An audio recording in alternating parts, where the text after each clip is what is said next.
భక్తి భాస్కర ప్రేక్షకులకు నమస్కారం. ధర్మ సందేహం కార్యక్రమానికి స్వాగతం. మన జీవితంలో ఒక్కోసారి చీకటి కమ్ముకుంటుంది. ఎంత కష్టపడినా ఫలితం ఉండదు. అడుగు ముందుకు పడదు. అశాంతి, భయం, అనారోగ్యం ఇలాంటి సమస్యలు మనల్ని చుట్టుముట్టినప్పుడు మనకు కావాల్సింది ఒక అభయం. ఆ అభయమే హనుమాన్ చాలీసా. తులసీదాసు రచించిన ఈ 40 చౌపాయిలు కేవలం అక్షరాలు కావు. అవి మంత్రశక్తి గల ఆయుధాలు. అసలు హనుమాన్ చాలీసా ఎప్పుడు చదవాలి, ఏ సమయంలో చదివితే మన తలరాత మారుతుంది, ఇలాంటి అద్భుత హనుమత్ తత్వాన్ని, ఆ చాలీసా రహస్యాలను తెలుసుకునే ముందు ఈ వీడియోని ఎక్కడా స్కిప్ చేయకుండా చివరి వరకు తప్పనిసరిగా చూడండి. అసలు చాలామంది అడుగుతుంటారు, హనుమాన్ చాలీసా చదవడానికి ప్రత్యేక సమయం కావాలా అని. భక్తికి సమయం అక్కర్లేదు, కానీ శాస్త్రం ప్రకారం కొన్ని సమయాల్లో పఠిస్తే ఫలితం రెట్టింపు అవుతుంది.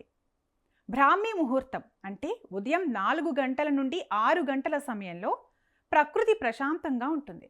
మీ ఏకాగ్రత అత్యున్నత స్థాయిలో ఉంటుంది.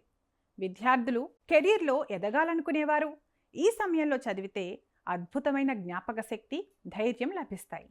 అలాగే సాయంత్రం వేళ హనుమాన్ చాలీసా పఠించటం వల్ల రోజంతా ఉన్న ఒత్తిడి తొలగిపోతుంది. ఇంటికి ఉన్న నకారాత్మక శక్తి అంటే నెగిటివ్ ఎనర్జీ పటాపంచలవుతుంది.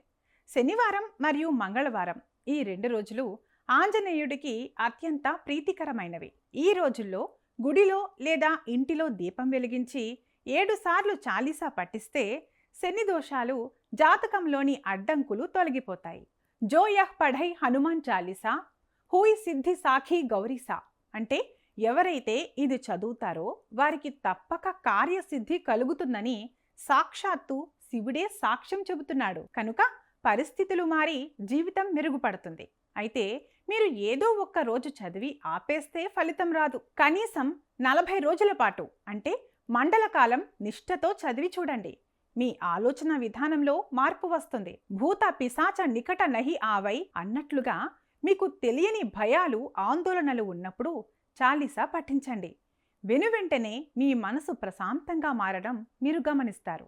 అలాగే తీవ్రమైన అనారోగ్యంతో బాధపడేవారు నా సై రోగ హరై సభ పీరా అనే పంక్తులను మనస్ఫూర్తిగా స్మరిస్తే మానసిక ధైర్యం పెరిగి రోగనిరోధక శక్తి పెరుగుతుంది.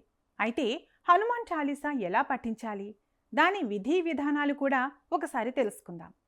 యాంత్రికంగా చదవడం కంటే అర్థం తెలుసుకుని చదివితే ఆ అనుభూతే వేరు. ముందుగా గణపతిని స్మరించండి. ఆ తర్వాత మీ మనసులో ఉన్న కోరికను లేదా సమస్యను హనుమంతుడికి విన్నవించుకోండి. అలాగే రామనామంతో ప్రారంభించండి.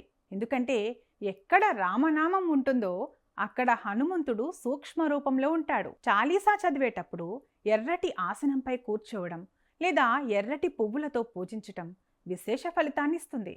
హనుమాన్ చాలీసా అనేది ఒక పుస్తకం కాదు, అది ఒక శక్తివంతమైన వనరు. మీరు సంక్షోభంలో ఉన్నప్పుడు అది మీకు ధైర్యాన్ని ఇస్తుంది.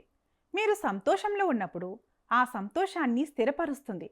జీవితంలో పరిస్థితులు మారడం అనేది మీ సంకల్పం మరియు ఆంజనేయుడి అనుగ్రహంపై ఆధారపడి ఉంటుంది. ఒక్కటి మాత్రం నిజం, హనుమంతుడిని నమ్ముకున్నవాడు ఎప్పుడూ ఓడిపోడు. సంకట కఠై మిఠై సభపీరా జో సుమిరై హనుమత బలబీరా. కాబట్టి ఈ రోజు నుండే వీలైతే ఇప్పుడే ఆ హనుమంతుడిని స్మరించుకోండి. మీ జీవితంలో అద్భుతాలు జరగడం ఖాయం. ఈ సమాచారం మీకు నచ్చినట్లయితే ఈ వీడియోని లైక్ చేయండి. మీ స్నేహితులకు, బంధువులకు షేర్ చేయండి. ఇలాంటి మరిన్ని ఆసక్తికరమైన ఆధ్యాత్మిక సందేహాల కోసం మా ఛానల్ని సబ్స్క్రైబ్ చేసుకోవడం మర్చిపోకండి. సర్వేజన సుఖినో భవంతు.